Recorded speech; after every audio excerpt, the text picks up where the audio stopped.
अस्सलाम वालेकुम, मेरा नाम हफ्सा वहीद है। मैं कंसल्टेंट क्लिनिकल साइकोलॉजिस्ट हूँ। आज मैं जिस टॉपिक के बारे में बात करने जा रही हूँ वो है आइस एडिक्शन। आइस जो है एक बहुत ही डेंजरस किस्म का नशा है और इसको करने वाला जो पेशेंट होता है वो बहुत जल्दी एडिक्टिव हो जाता है।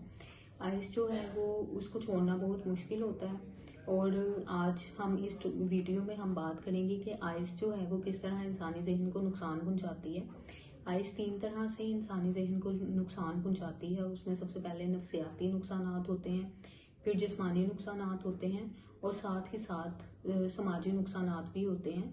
और आइस करने वाला पेशेंट जो है वो इन तमाम आइस करने वाले पेशेंट को इन तमाम नुकसानात का सामना करना पड़ता है। तो आज हम इस वीडियो में डिटेल से इन सारी चीज़ों के बारे में डिस्कस करेंगे। अब मैं बात करने जा रही हूँ कि आइस वाले जो पेशेंट होते हैं उनको नफ्सियाती तौर पर क्या क्या नुकसानात का सामना करना पड़ता है। तो आइस के जो पेशेंट्स होते हैं उनको नफ्सियाती यानी ज़हनी तौर पर इन नुकसानात का सामना करना पड़ता है कि उनको पैरानोया हो जाता है। पैरानोया यानी उनको शक महसूस हो रहा होता है कि कोई उनके घर वाले या उनके दोस्त या उनके कोई आसपास वाले उनको नुकसान ना पहुंचा दें या उनको किसी नुकसान का सामना ना करना पड़े। और पेशेंट जो है वो उसको बहुत ज़्यादा एंजाइटी हो रही होती है, वो बहुत ज़्यादा बेचैनी महसूस कर रहा होता है क्योंकि वो उसको तलब हो रही होती है आइस की। तो इसमें एंजाइटी के सिम्टम्स जो हैं वो देखने में आती हैं। इसके अलावा पेशेंट को बहुत ज़्यादा ड्रीम्स आ रहे होते हैं जिसको हम विविड ड्रीम्स का नाम देते हैं। पेशेंट जो है वो बहुत ज़्यादा सोचता है और ड्रीम्स की तरफ जाता है। इसके अलावा उस पेशेंट में जो है वो मूड्स में चेंजेस बहुत ज़्यादा हो रही होती हैं, यानी मूड्स तेज़ी से बदलते हैं। कभी अच्छा मूड हो जाता है, कभी लो मूड हो जाता है।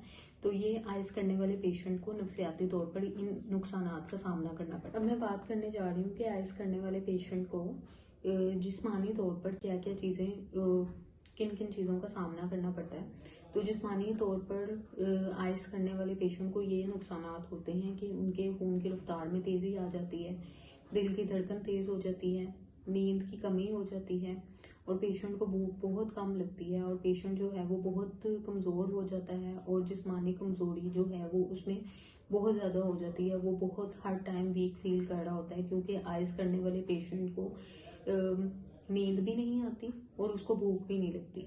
नींद का ये दौरानिया होता है कि वो दिन में सिर्फ 1-2 घंटे ही सोता है और कभी आइस करने वाले पेशेंट 2-2, 3-3 दिन भी जागते रहते हैं। और अब हम बात करने जा रहे हैं कि आइस करने वाले पेशेंट को समाजी तौर पर किन किन नुकसानात का सामना करना पड़ता है। तो आइस करने वाले पेशेंट को समाजी तौर पर उसके घर वालों से ताल्लुकात खराब हो जाते हैं, उसके दोस्तों के साथ ताल्लुकात खराब हो जाते हैं, उसका किसी काम को करने का दिल नहीं करता और ना ही उसके पढ़ाई में उसका दिल लगता है। तो उसकी समाजी यानी सोशल लाइफ, ऑक्यूपेशनल और एकेडमिक लाइफ जो है वो डिस्टर्ब हो जाती है ड्यू टू आइस, यानी आइस की वजह से उनको इन सूरत हाल का सामना करना पड़ता है।